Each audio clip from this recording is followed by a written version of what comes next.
Hello and welcome into today's edition of the Arizona State Sun Devils Insider Podcast. My name is Kevin Hicks and I'm your lead beat writer for Arizona State Sun Devils on SI.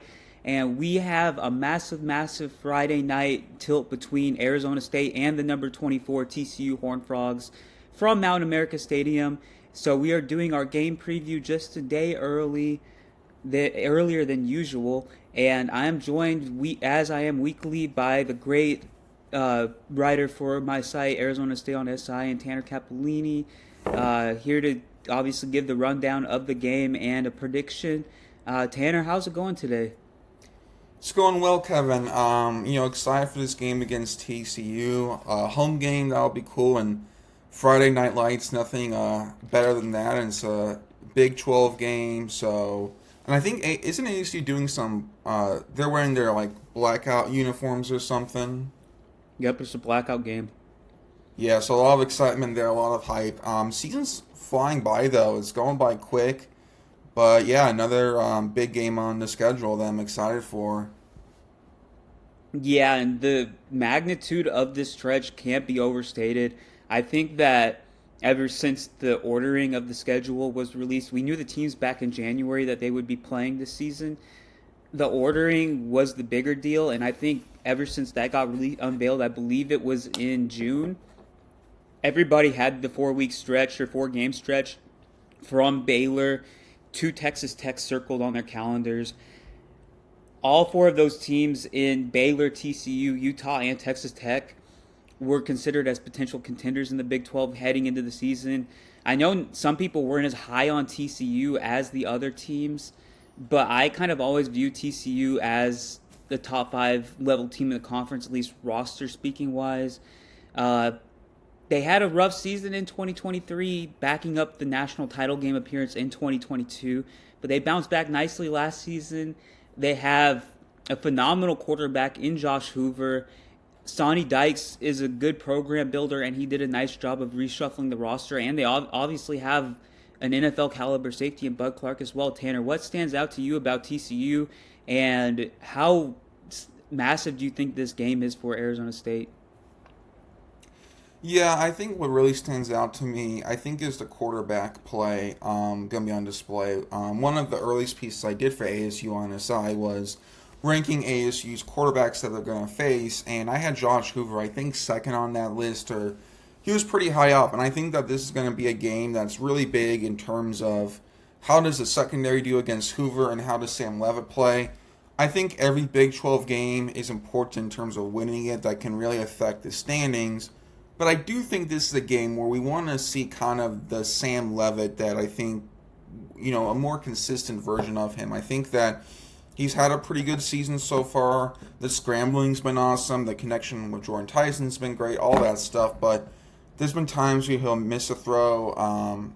He has sometimes seems a bit kind of skittish in the pocket. And I think this is a game where the team's kind of coming together. I think the defense has played well overall, the running game, stuff like that. But I think this could be a big game where Sam Levitt goes in against another great quarterback in the Big 12, outplays Josh Hoover.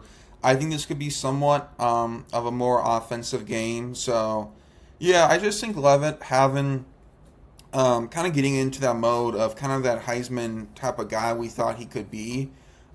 He's not had a bad season. He's been pretty good, but he hasn't been as amazing as I think fans would have hoped for. And then, yeah, I think defensively, it's about the secondary. Keith Abney was fantastic against Baylor in that victory, but also about Javon Robinson. He's had an up and down season. So I think this game is about establishing consistency with ASU. This team's only lost one game. They're, 3-1. That's awesome to have, but you want to see them be more consistent. And I think that, their 3 wins. One of them was a decisive one against NAU, and then Texas State. But they've had kind of a close win. And I would just like to see ASU have more kind of decisive wins, more of like, okay, here's this team coming out strong. And I think against TCU, if this defense gets going, they've had a good season. I think if Sam Levitt gets, stable and is able to kind of breathe more, I think this could be a big win for them. That's a great point, Tanner, and that actually pointed me back to bringing up what Sam Levitt had to say on Tuesday after practice when he did his weekly media scrum. He said basically what you said, that they play good complementary football when it's necessary, but not exactly in the way that you would like them to.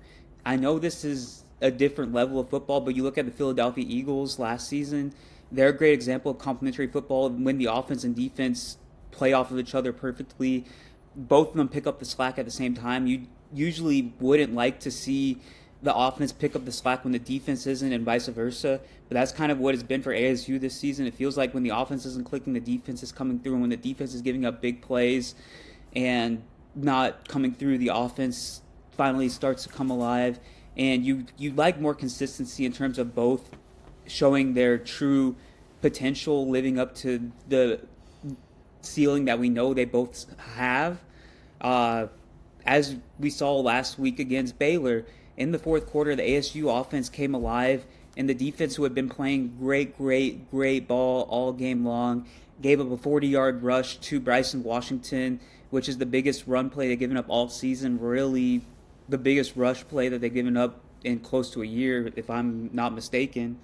And they let Michael Trigg make plays all over the field also. But that is a positive development, though. Sam Levitt really came alive in the fourth quarter of that game. That 61-yard connection to Derek Eusebio was one of the huge plays of the game. The touchdown to Jordan Tyson. Levitt really playing poised and collected football on the final drive of the game, in which he led the Sun Devils into field goal range for the game-winning kick by Jesus Gomez. It really looks like he's getting back into form, and if you have a guy such as Derek Eusebio who's stepping in as a reliable second or third receiving option behind Jordan Tyson, that's a really positive development, as well as Shimon Mateer's really been the only guy that stepped up outside of Tyson in terms of complementary roles, like you brought up. There was another time in last week's game in which Jaron Hamilton almost had a big touchdown catch if it hadn't been for a pass interference on Baylor. So I think they're doing a better job of scheming up receivers. I think Jalen Moss's potential return after the bye is a big deal. I think Derek Eusebio's emergence is potentially a big deal as well. Tanner, how do you feel that the supporting cast of weapons and Marcus Arroyo's adaptability could potentially factor into Sam Levitt being more comfortable at the beginning of games and easing into the games, showing his true ability early on?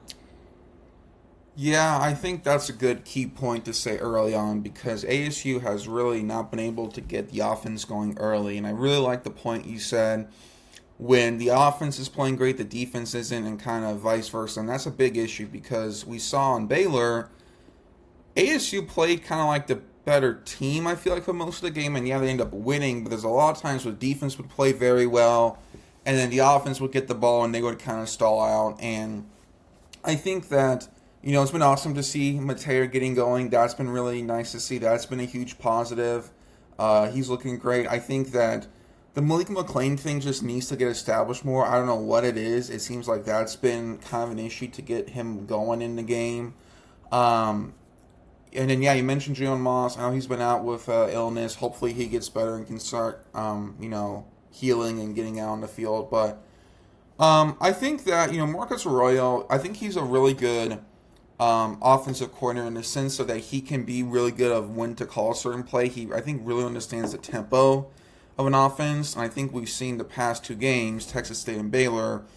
You had that game-winning drive at the end. Texas State, there was a pretty long, a couple long drives. I think he's really good at that. I do think some of the play designs could be maybe a bit more unique. Maybe, I'm not saying a trick play, but just maybe scheming guys a different way here or there. But yeah, I think overall, you look at TCU, their defense has been good but not great. I just think it's consistency for ASU. I know a lot of fans were really not happy with some of the red zone offensive play calling from ASU against Baylor. I agree they could have been better. I don't know. I think Baylor's defense played better than I think everyone thought as well. But yeah, I just think with ASU, it's just capitalizing in more of those kind of crucial situations. I think this is a game too. We're gonna see maybe a lot of the run game, and I know you have some information with that, Kevin, because I think this could be a shootout, and that would be awesome to watch. But I think this is a game where ASU could run the football and really kind of this be more of a defensive game. I could see that happening. Yeah, so as for that information, I'm sure a lot of ASU fans have already heard this, but Kenny Dillingham has confirmed that Kyson Brown will be receiving his full workload this week after only taking 4 total touches last week and effectively missing the 2 previous games as well. Uh, the running back room obviously was a big question going into the season just due to Cam Scadaboo's dominance. It's just no matter how talented a running back room is, when you have a player that dominant that you can count on in a down to down basis, it's just tough to replicate that. But Kyson Brown really showed his high end ability in the opening game against NAU. He had 145 total yards of offense. I believe it was 73 through the air and 72 on the ground. Um, he's just a dynamic player. He really can hit that second gear in a moment's notice. He's very strong. He's very shifty. He's a patient runner. A lot more for all the great Raleek Brown does. He was kind of running too much north south instead of too much horizontal instead of running downhill last week. And I think that Kyson being back will both allow the game script to be cleaner for Marcus Arroyo and helping easing Sam Levitt in. I also believe that it'll be better for Raleek Brown and Kanye Udo. I think that those guys having fresher legs, being able to substitute in situationally will be better for Arizona State's offense as a whole and in playing complementary football. So, what are your thoughts on that, Tanner? Yeah, I think this could be a game where we really see kind of all four running players on the team getting involved. That being Kyson Brown, Raleek Brown, Kanye Udo, and Sam Levitt. And what I think, what I've looked at ASU, this team has kind of struggled with the downfield passing. They've had some big plays here and there, but you haven't seen those like long play touchdowns as much. I think one thing that I was excited going into the season was to see the deep passing game be a bit more alive than it is. And there's been some moments, last week they had one to Derek. How do you say his last name? Eusebio? Eusebio, yep. Yeah, so there's one there, and there's been a play here there to Tyson. But I would really like to see the deep passing game get developed more. And I think one way you do that here is to run the ball more, have teams crowd the box, play close to the line, really say, hey, we need to really account for the run, and then be able to go deep. I think that would be really helpful for this ASU offense. And yeah, I'm excited to see the running game. I think another point I want to touch on real quick is that I think ASU's line play has been stepping up lately. I think the O-line's getting a lot more settled in. I think they've been playing really good. I want to give a huge compliment there. And then the defensive line, Coach Dylan Reynolds, his unit's been nice. Both DTs have played really well. That was kind of an amazing stat you mentioned earlier where the longest run they gave up was 48 yards. That's not super long compared to some other teams. So I think the line play is going to be big. TCU, I think their line is solid, not great, and I think ASU could really have some winning on that side of the ball. Absolutely. I'm on the same page with you about that. Um, it's just TCU is just going to be a challenge, and it's just part of the gauntlet that they have to get through to get back to the Big 12 title game, to have an opportunity to make the college football playoff once again. Uh, we've discussed Kyson Brown, we've discussed Sam Levitt, we've discussed Jordan Tyson, the usual suspects. But now I kind of want to get into those key players for this game again. Tanner, do you have anybody on the defensive side of the ball that you're looking to for Arizona State in terms of making a winning impact this week? Yeah, I'm gonna go with Miles Rouser, and I know I've said him before, and maybe you could say Kendrick Bridlove, one of the safeties. And the reason I was saying that is I think the D line is going to be impactful in run defense. Pass rush, Josh Hoover, TC's quarterback, gets rid of the ball very quickly. I do think that this year he has been pretty good at that. Um, I thought that last year he looked better last year than he has this year, but he's still a great quarterback that can get the release out quick. So I think even if you get quick pressure, Josh Hoover's can get the ball out like that. Like I think he's just going to be really good at that. So that kind of brings you to the secondary, where I think these safeties with Rouser and Kendrick Bridlove can really break on the ball, go for a crucial pick. I think that they have played really well this season. They've showed that instincts of kind of knowing what's going on in the play and knowing kind of the reads and things like that. So, yeah, I think the safety play is going to be big in this game, especially if TCU likes to really attack the middle of the field. So if you have like kind of some in breaking routes, the safeties can crash down and make a play. So yeah, I could definitely see that. I think the secondary as a whole, I think this is a big game for them. Probably more than the front seven because, like I said, Hoover just his release is really incredible. So that's why I have for the defensive players for who could be the impact guys. That's a good pick. Can't really go wrong with that. For me, you could. I feel like every single week could go with any number of Arizona State defenders. This week, I'm probably going to go with a combination of Keith Abney and Boogie Wilson. I think Boogie Wilson has played very, very well in relief of Xavier Alford.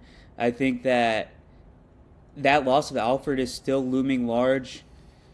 Um, I he's probably like the third best player on the team out behind Sam Levitt and Jordan Tyson. You might throw CJ Fight in there as well, but Alford's importance to the team can't be understated.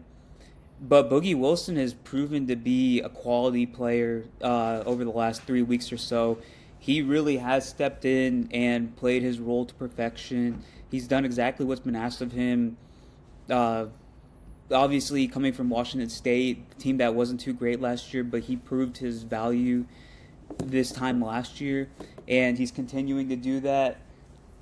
And he's I just don't have much else to say about him. He's just a quality player, and I hope he keeps it up, especially in terms of his relentless tackling, uh, his swarming the field, his active mind and coverage. He's just all over the place all the time, a lot like Rouser, and can't do anything but tip your cap to that. As for Abney, he's probably going to be in man coverage a lot against Eric McAllister, who's averaging 25 yards per catch this season. And that's going to be another huge, huge challenge for him after covering Josh Cameron a lot last week. And it'll be interesting to see how that goes because TCU has a number of options that they can go to in the passing game. And McAllister's just the most pronounced of them. But I'd love to see what Keith Abney does in a heavy dosage of man coverage because I believe he's the highest graded cornerback in man coverage this season according to Pro Football Focus. I believe he has a grade of around 92. So that's going to be a clash of titans, and I really believe that could be one of the deciding factors of the game as well. What are your thoughts on that, Tanner? Yeah, what's interesting is that TCU's had a leading receiver for each of their 3 games. So I think this is kind of a multiple receiver kind of attack that the TCU runs. I'm not too worried about Keith Abney. I think he's one of the best defensive players in college. The biggest thing is that I think, because we were talking a bit before the recording, that TCU is just a very unique team offensively. They're one of those offenses that just, they're very tempo based. I don't know, it's just kind of different than when ASU is faced. But what I kind of come down to is, as great as defense as you play, the opposing teams are going to complete passes, receivers are going to catch the ball right, points are going to be scored at the end of the day. I mean, shutouts do happen, but offensive plays are going to happen, as great as the defense plays. That's just how football goes. I think the biggest thing for ASU is to make sound tackles, try to get deflections, just try to not allow a ton of yards after contact. And I think they've done well against that. I think they struggled with that in Mississippi State. I think they've played better as of recently, but that's kind of where I come down to, and I want to see that continue. I think one point I want to make as well is you mentioned Boogie Wilson and how great he's been. He was a recruit coming in. I really like the way that Brian Ward has recruited these guys who like to play in his defense, are smart, tough, physical, and I know Brian Ward likes to be aggressive. I think that can be great, but I want to see a game where ASU is not allowing a ton of these big plays to happen. I think that's just kind of my main point of this game is I think I want ASU to hit the big play more consistently, and I want them to prevent the big plays. I want them to make TCU work to score. I think that's going to really help them win. I think they've done that well so far this season outside of Mississippi State, but this is a tough offense. And yeah, I think that's going to be big if they can really just tackle, make the sound play. I think that's going to go a long way. So yeah, I think the secondary is going to have a big test. I think they've played really well though, and I think a lot of this game just comes down to the whole big play ability. Can the offense do it, and can the defense prevent it? Great points, Tanner. Can't really disagree with that. As for the nitty gritty of this video, I believe this is about time to get into the game predictions. As for myself, I believe I've kind of been split between the final score of the game, but I believe Arizona State will find a way to squeak it out. I just believe in the home field advantage they built up. I believe in their general play in clutch moments. Obviously, you won't win every single clutch situation game you're in, as we saw against Mississippi State, but the Sun Devils are well equipped to win those situational down to the wire games behind their coaching, behind their roster, and every single factor in between that. I believe I'll go with 35-31 Arizona State. I think it's going to be another down to the wire battle. I think that Josh Hoover is going to have moments of brilliance. I think he's going to have moments where the Arizona State defense throws him off rhythm with Brian Ward's signature style. I think ultimately the Devils have more players that make more plays, and that's really all I can go for explanation-wise. What's your thinking, Tanner? So yeah, here's my thinking. So TCU's defense hasn't really been that great, to be honest. Looking at the schedule, they allowed 21 points to ASU and 24 points to SMU. And yeah, I mean, those schools have good players and all, but ASU's offense is way better. So I think this is going to be a game where ASU, I think, gets into the 30s. I have them about maybe 32 points, 31. I'll go 31. I think the defense plays well. I think they win 31-22.